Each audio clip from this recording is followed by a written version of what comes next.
Salve galera, sejam bem-vindos a mais um vídeo aqui do canal e eu gostaria de perguntar aos senhores como foram de festas, como passaram o Natal, foi tudo bem? Espero que tenha corrido tudo bem com vocês, como aconteceu comigo nessa ceia de Natal. Passei ao lado das pessoas que eu amo, ceei com minha família. E bom galera, o Natal passou, a quinta-feira chegou e temos o quê? Você já deve ter visto aí na thumb e no título, Creature Commandos Episódio 5 chegou pra gente daquele jeito, mais uma vez trazendo mais um pouco da trama que o James Gunn está roteirizando pra gente e algumas reviravoltas. Talvez sim, talvez não. Bora conferir o nosso cena a cena sobre Creature Commands episódio 5, rapaziada. Bom, galera, o episódio mais uma vez começa com o nosso querido logo ali do Superman rompendo as correntes, transformando-se na sequência em o logo da DC, como a gente pode ver aí. E o episódio de hoje é intitulado de A Panela de Ferro. Sim, mais uma vez o James Gunn coloca um título que a gente só vai entender o que significa e o porquê desse título lá no final do episódio. E bora conferir o nosso cena a cena, galera. Bom, galera, de cara a gente já começa o episódio com aquela mulher, que eu esqueci o nome, não fiz questão de procurar, que foi que convenceu, foi a doutora especialista em Temícera que convenceu o Waller de que as visões, as premonições da Circe poderiam ser verdadeiras e consolidou a, assim, que deu base, fundamentou a base para o Waller tomar a decisão de mandar executar a princesa Ilana. E com isso a gente chega com ela aqui, basicamente o que parece ser uma universidade, onde ela está dando aula sobre Temícera para os seus alunos. E como vocês podem ver na imagem, ela está constrangendo essa aluna, meio que dando em cima dela mesmo, perguntando quais são as coisas que ela pode dizer para ela sobre Temícera. A menina fica toda constrangida ali, falando algumas coisas, e ela fingindo que está desinteressada no que ela está falando. Ela vai para frente, escreve uma palavra no quadro e dá um grito, fala bem grande. A gente. O que a gente tem? Temícera lésbicas! Aí a gente já percebe que do lado de fora tá o Flag e o Frank, os dois Fs, trabalhando em equipe, trabalhando juntos, observando a aula dessa professora e os dois achando bastante suspeito o comportamento dela. Então, nesse momento aqui, eles decidem ir até a casa dessa professora para ver se conseguem descobrir, descobrir o que se trata, do porquê que ela está se comportando desse jeito. O Flag já acha que ela é uma charlatã que fez de propósito aquilo lá de consolidar para o Waller tomar a decisão de matar a princesa Ilana como se ela tivesse mancomunada com a Circe. Nesse momento aqui, os alunos estão vendo o Frankenstein ali junto com o Flag. Ele dá uma desculpa mais farrapada que caiu a lente do olho dele. E os dois seguem rumo à casa dessa professora. Como eles sabem onde ela mora, não faço a mínima ideia. Não é explicado. O Flag tenta ligar mais uma vez para Ilana e um dos seus funcionários lá atende e não entende porra nenhuma do que o Flag fala. Então ele desliga na cara do Flag.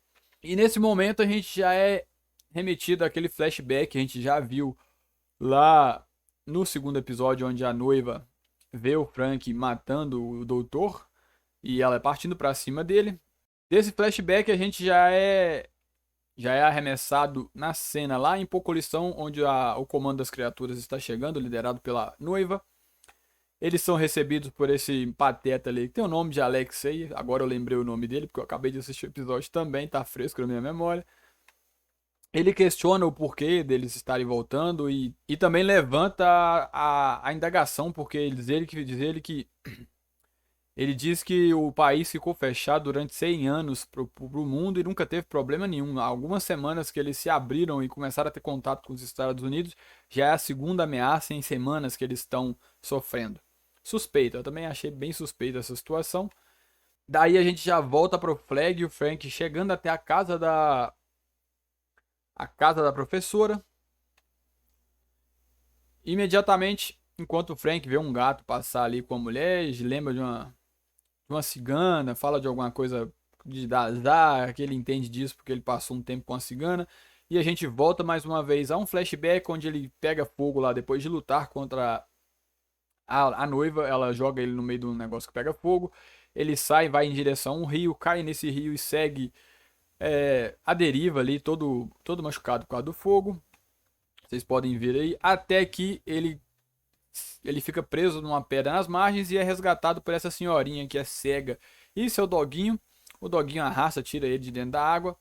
E vale ressaltar que esse cachorro é forte pra caralho, pra arrastar sozinho esse Frankenstein desse tamanho pra casa dele, pra casa da velhinha. E bom, lá na casa, enquanto ela tá tentando passar o que parece ser uma pomada anti-queimadura ali pra curar as feridas dele, ele segura a velhinha, ela fala que ela convence ele de que só quer ajudar, então ele deixa ela passar o remédio pra curar as queimaduras dele. Mais adiante ele já tá bem mais recuperado e tá um tempo já com a senhorinha e seu cachorro. Bom, saímos do flashback e voltamos para a invasão, né? O Flag arrombou a casa do professor, os dois invadiram. E quando o Flag chega no segundo andar, ele pisa numa poça de sangue, abre uma porta e dá de cara com o corpo da verdadeira professora. Vamos dizer assim, esfaqueado, basicamente já foi assassinada. Alguém cortou o pescoço dela, mais já adiante a gente vai descobrir quem.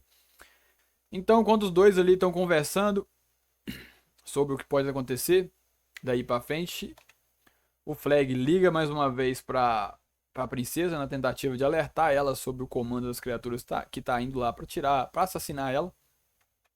Então esse mordomo dessa vez atende, mas a Ilana tá por perto, escuta a voz do Flag, toma o telefone da mão dele. Enquanto ele tenta falar pra Ilana pra ela sair dali, que o comando das criaturas foi só pra matar ela e alertar ela, o Frank fica enchendo o saco pra ele falar dele pra ela, como não tem nada a ver, mas ele fica apurrinhando ele como se fosse uma criança birrenta. Enquanto ele tava ligando pra princesa, o impostor chega. E enquanto o impostor chegava, a gente é arremessado mais uma vez num flashback, onde o Frank já tá totalmente recuperado e continua vivendo junto com essa senhorinha cega e seu cachorro, ajudando ela, caçando. Enfim, a senhora meio que pega meio que uma afeição por ele. Ela trata ele como se fosse um filho dela, mais ou menos assim, vamos dizer. Aqui a gente já vê nesse frame ele interagindo com o cachorrinho, todo feliz, falando umas idiotices, como sempre, porque basicamente ele é um imbecil completo. E nesse episódio a gente vai descobrir que ele é muito mais que um imbecil. Mas eu não vou adiantar o que tá por vir, não. Bora seguir.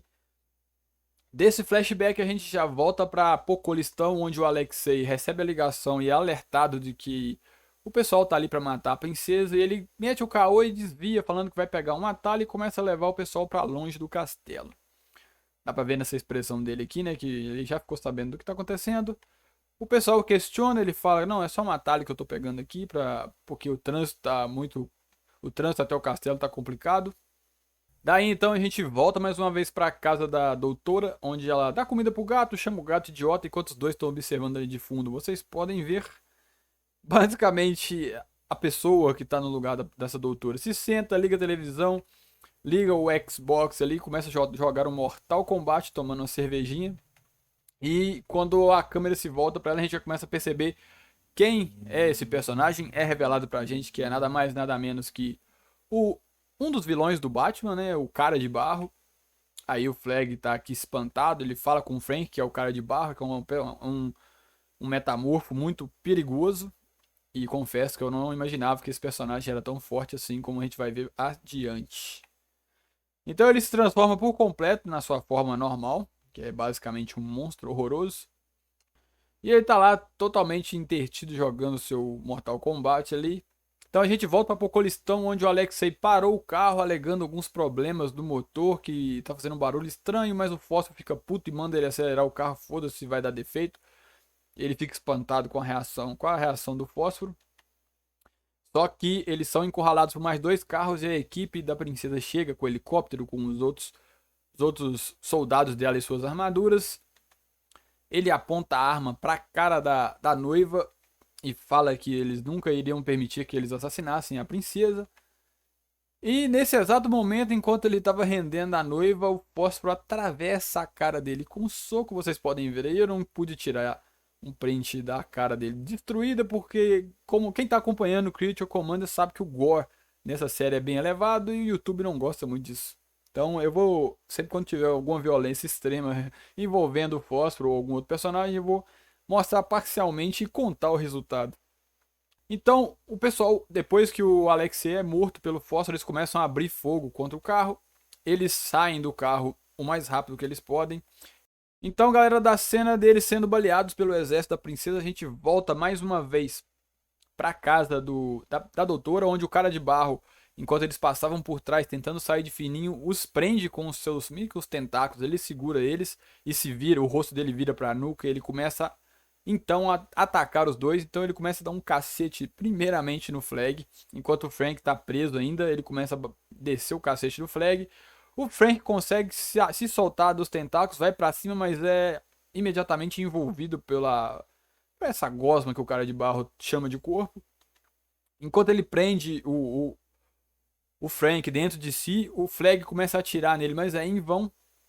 E como a gente já percebeu, o Gun costuma colocar várias cenas de ação simultaneamente e fica intercalando entre elas. Então, mais uma vez, da sala, da luta entre o cara de barro, o Frank e o Flag, a gente já volta pra colisão, o pessoal sendo baleado. A gente pode ver que a Nina e o coitado do Doninha fugindo. Esse soldado aqui da Princesa Ilana, ele disse pro pessoal focar só na mulher azul e no esqueleto, porque são as verdadeiras ameaças. Os outros, infelizmente, a Nina e o Doninha são inofensivos. O Doninha só é uma ameaça pra Cici, que em tese seria a personagem mais poderosa até então, que deveria ter sido apresentada pra gente. Bom, mais uma vez retornamos, né, nessa intercalação aqui das lutas. Voltamos para casa onde o cara de barro continua arrebentando o, o Flag.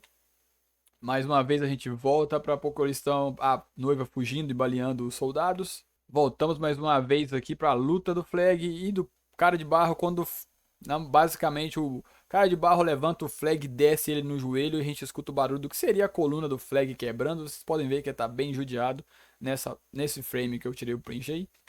Então o cara de barro nocauteia o Flag e a gente mais uma vez volta para Pocolistão, onde a noiva tá destruindo um dos soldados. Na sequência, um tanque de guerra tá indo em direção ao fósforo, que fica basicamente nu, ou seja, ele mostra todo o seu esqueleto ali, mais nada. E esse, mano, na moral, na minha opinião, como eu já disse nos episódios passados, o personagem mais forte até agora, sem ser a Circe, né, da equipe, na minha opinião, é o Fósforo, até que seja revelado algum outro personagem com mais força, com mais potencial que ele, porque ele para uma bala de canhão com seus poderes. E nesse momento aqui ele meio que turbina seus poderes e atravessa o tanque no meio. Eu tive que pular a cena que ele basicamente destroça os caras que estão lá dentro. Esse tanque explode logo na sequência e a gente mais uma vez volta pra treta de Frank e cara de barro que seguem lutando ali. O Flag já tá nocauteado. O Frank tá tentando de tudo pra se livrar ali, mas tá tendo dificuldade. Ele pega o Xbox, tenta acertar o cara de barro, mas é em vão. E mais uma vez voltamos para a colisão, onde a noiva pegou as armas do soldado, colocou nos pulsos e começou a atirar em geral, destruindo totalmente a ameaça, né, derrotando os soldados da princesa.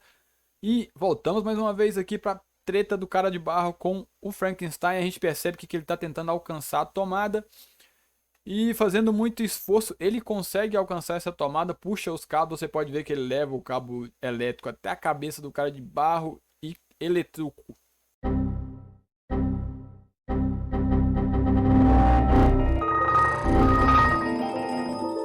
E eletrocuta ele ali, os dois ao mesmo tempo. E na cena seguinte a gente percebe que o choque pro Frank não é nada. Então o cara de barro é nocauteado com essa eletricidade ali, meio que ele desmaia, né, vamos dizer assim. Não sei se ele desmaia ou morre, mas eu creio que ele só desmaiou, não ia ser morto por causa disso. A gente pode ver ele todo espatifado no chão, o Flag também não tá muito bem. Então a gente volta mais uma vez para Pocolistão. Esse soldado que tá aqui abaixo pedindo socorro tá bem judiado. E o nosso querido Fósforo pisa na cara dele, transforma a cara dele numa massa de pizza, vamos dizer assim.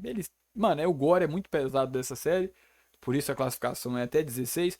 Eu creio que essa animação, se fosse da Marvel, ela seria mais 18, porque é muito violento. E, na minha opinião, isso aqui tem mais violência do que Deadpool e Wolverine, que na minha opinião não deveria ter sido mais 18. Mas enfim, bora, foca aqui, é DC. Nova DC do James Gunn. Então a gente nos próximos frames tem ali a noção dos personagens perdidos por Pocolistão fugindo da polícia e do exército da Ilana. Tá aqui o Doninha fugindo, a Nina se escondendo, a noiva procurando por eles e tendo que se esconder também da polícia que tá agora atrás deles. E a gente volta mais uma vez aqui na cena onde está o Frank e o Flag. Nessa cena aqui basicamente o Frank completamente imbecil perguntando se a noiva falou alguma coisa dele, ou que se ele sabe alguma coisa, enquanto o Flag mal consegue falar. E ele aqui enchendo a paciência para perguntar coisas inúteis e irrelevantes, e o Flag só consegue pedir para ele contar a verdade sobre o que tá acontecendo para poder livrar a cara da princesa Ilana e apaga. Aqui a gente não. Bom, pelo crack que a coluna dele fez, a gente meio que acha que ele foi de arrasta, mas ele pode ter simplesmente apagado e não ter morrido ainda. Embora ele apanhou o suficiente para ir de arrasta nessa cena aqui, o cara de barro judiou bastante dele. Daí a gente volta mais uma vez para o flashback, a gente vê o cachorrinho da senhorinha arranhando ali a porta, tentando entrar na casa. Enquanto a gente se vê aqui nessa cena, o Frank juntando suas coisas para poder ir embora, a senhorinha chorando, pedindo para que ele não vá, porque ela não quer ficar sozinha de novo, falando que a noiva não ama ele. Ele fala para ela, não, ela me ama sim, ela me tentou me matar, mas é porque você não entende as formas de flerte do ser humano. Como se a senhorinha não fosse um humano. O Frankenstein é um imbecil. E de grau maior, vamos dizer assim. Então, nesse exato momento, enquanto a senhorinha tá de costas, vocês já podem ver o que o Frank tá pegando. E nesse exato momento a gente já consegue ter um pouco de noção de por que o título do episódio é A Panela de Ferro. Bom, galera, então o Frank se aproxima da senhorinha triste enquanto ele fala que não ia, ela nunca ia ficar sozinha. Enquanto ela pergunta por que ele deixou o cachorrinho dele, esqueci o nome agora, do doguinho do lado de fora, ele disse porque talvez ele não entenderia o que ele ia fazer. Ela pergunta, ainda de costas, ela entenderia o que. Então a gente é jogado para fora da casa e pela janela a gente vê o que esse desgraçado faz e o resultado a gente vê ali as marcas no vidro da janela. Esse desgramado matou a mulher por causa de nada. Tipo assim, nos flashbacks, a senhorinha só tratou ele bem, cuidou dele, ajudava, gostava dele, tratou dele bem. Criado, tipo assim, meio que tinha ele como um filho, é a sensação que eu tive. Ela não menciona esse momento algum, mas é o que me passou a sensação da senhorinha com ele. E ele matou ela, simplesmente, gratuitamente. Não dá pra entender o que o James Gunn pretende, o que ele aonde ele quer chegar com esse personagem do Frankenstein, porque eu sinceramente eu não entendi. E a galera que tava reclamando, eu tô com vocês agora, essa porra desse personagem tá uma merda. Então, desse flashback do Frankenstein, do Frank, fazendo essa desgraceira com a coitada da senhora, a gente volta pro Palácio da Princesa, onde esse cara tá reportando pra ela que os comandos fugiram, todos fugiram, que o Alexei foi de arrasta. E aqui, nesse exato momento, ela tá falando com um cara que eles foram enganados pelo próprio governo. Bom, nesse momento é onde gera mais confusão, galera, porque ela fala desse jeito, né? Ela fala que eles foram enganados pelo próprio governo. E na sequência ela manda o soldado dela caçar e matar todos eles. Aí você fica assim, pô, mas se eles estão sendo enganados, por que você vai matar eles? Então, basicamente esse episódio trouxe mais dúvidas do que está acontecendo do que esclareceu. A gente tá mais confuso, a gente não sabe para que lado é, a gente não sabe se a Cici tá falando a verdade, a gente não sabe se ela tá mentindo, a gente não sabe se o cara de barro tá envolvido nisso, até que ponto ele tá envolvido nisso, qual o plano, quem tá por trás disso, não dá para saber nada. E é isso que faz essa série do James Gunn uma das melhores animações do ano, na minha opinião. A Marvel lançou agora recentemente o What If, e puta que pariu, rapaziada, o episódio 4. Isso aqui é assunto para outro vídeo, eu vou trazer para vocês mais adiante o que aconteceu. Nossa senhora, mas bora, foco é o What If, a série tá sensacional, eu tô gostando. A gente teve algumas reviravoltas nesse episódio, mas mesmo assim, não deu certeza de nada. A gente também não sabe se o Flag tá morto, se ele tá só inconsciente. Por que diabos esse Frankenstein é tão desgraçado assim, ter matado aquela senhorinha. E bom, galera, bora seguir aqui, acho que tem mais algumas cenas. Aí a gente volta mais uma vez ao flashback. Frankenstein tá saindo da cabana nesse exato momento. Eu pensei, esse desgraçado vai matar o cachorro. Felizmente, esse Frankenstein é fera puta, mas nem tanto. Ele não mata o cachorro, ele fecha a porta e chama o cachorrinho que inocentemente sai todo alegre atrás dele, como de costume ele fazia de caçar e levar o cachorro da senhorinha com ele para ajudar ele a caçar comida para eles. E o episódio se encerra com essa cena, ele seguindo pra floresta com o doguinho atrás. E chegamos ao fim do episódio, rapaziada. Na minha opinião, a série continua, manteve a qualidade E eu fiquei preocupado agora, porque eu não sei, mas eu confesso, eu não tô entendendo, eu não sei de mais nada.